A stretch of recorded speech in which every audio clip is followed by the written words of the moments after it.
So, Jeff, we want to share with people today is a little bit of our story, Restoration Rome, Global Impact.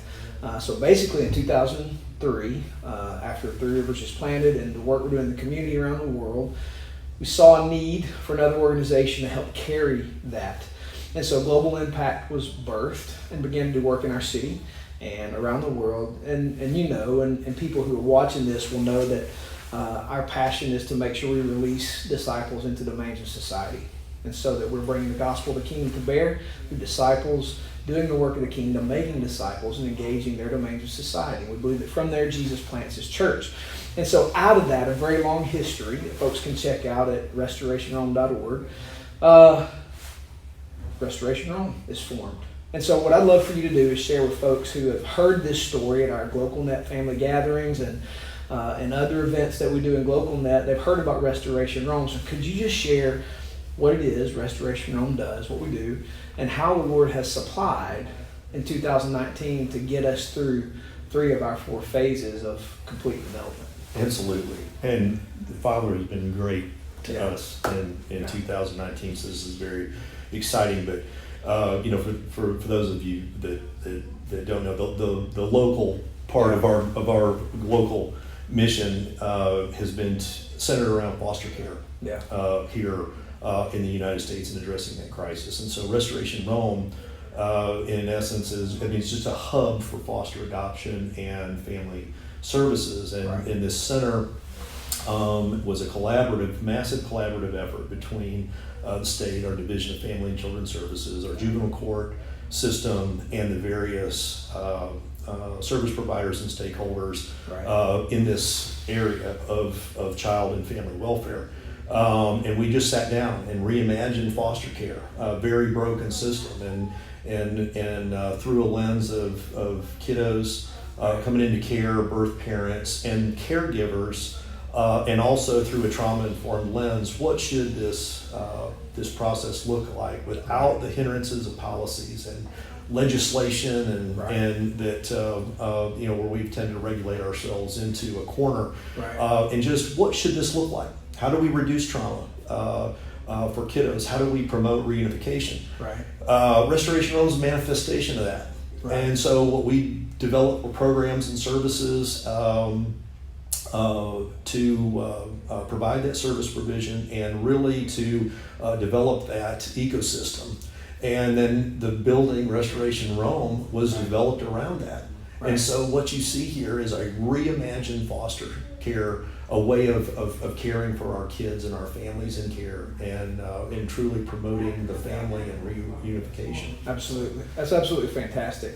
And God has been gracious since 5 years since we've been in this building that has been provided, which is another fantastic story that would require more time.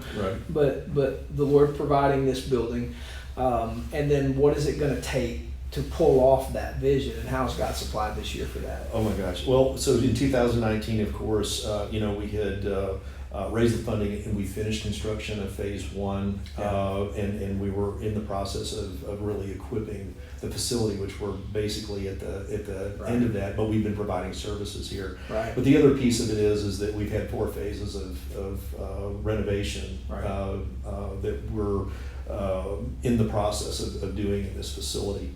And in 2019, again, the Lord has provided. And as of New Year's Eve, we had several donors come in that have provided for us, and actually triggered some matching gifts. And happy to report that we have basically all the funds right now to completely finish the other 3 remaining phases of this facility. That's absolutely astounding. That I remember I'm sitting in a deer stand on New Year's Eve, and you send a text message with the picture of the funding, and absolutely blew my mind. It was better than any hunting I was doing at the moment. And just what a testimony, though, of God's grace to bless you and Mary Margaret's work. I think something that I want to highlight for people who watch this is you're not a professional child care worker. You don't work for the state. Your background is in business, right? Right. You are still a blueberry farmer. Correct. And Mary Margaret is a PhD in biology. You guys are successful business people. You're church members. You care about your city, and God gave you a passion for this work, and God has blessed that.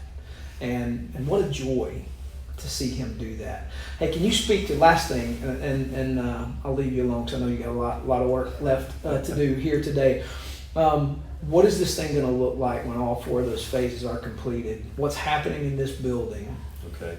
As So people come in and go out. So 2 main aspects of restoration: in-care side, and then the prevention intervention side. Right. Prevention intervention, ultimately is the goal, because we want to prevent families from ever coming into care. Right. But on the in-care side, the comprehensive care center, which we're sitting in the middle of, Right. we will actually do intake services here and an intake triage of services. Right. This was the only facility that we know of that actually does from intake to permanency, and as long as those families that are in care, Right.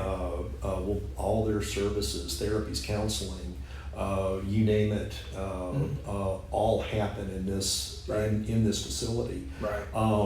And I can tell you, and all the providers are on site. So the other phases include office space. Right. And team building space for the 21 service providers that will be on site here, Right. as well as a wellness center. So we'll have primary care, dental, all types of behavioral health, mental health, substance abuse, counseling on site, and those providers on site. Right. And then phase 4 is actually Hope Street, which will include everything from our resource closets, closed closets, Right. Closets for our caregivers when they need stuff for home studies, one thing or another. But it will also house our after-school programming, which is going on Right. now, as well as our Workforce Innovation Center, which is an effort to bring our local employers together Right. with our employment or Yeah. potential employees, Absolutely. making sure that they have the skills that our local employers need, and make them, I'd say more Yeah. employable, but Absolutely. prepared. Yeah. And then just various other resources for this local community, IT support and other things that we're listening to the community and things that they need, and just providing those resources and supports for them. That's absolutely fantastic. Jeff, the Bible tells us to heal. The Lord sends us to heal and then preach, proclaim to them that the kingdom of God, Jesus Christ, and His salvation and reign has come near to them. And you've been faithful with that, and God has blessed it. So thank you for your labor and work here. We're grateful and glad to be part of this work with you, Jeff. Thank you, brother. Thank you. And again, I think all the support is the support from you, from the churches here, from the providers that make this happen, and we're just so appreciative. We're blessed every day that we walk in here, and I can tell you, we're very blessed when we at 2:45 when those kids come through the back door, Yeah. and you can be having a hard day. Right. You hear the sound of those kids coming, Right. and man, I tell you, it's a blessing. So thank you. Yeah, absolutely. All right.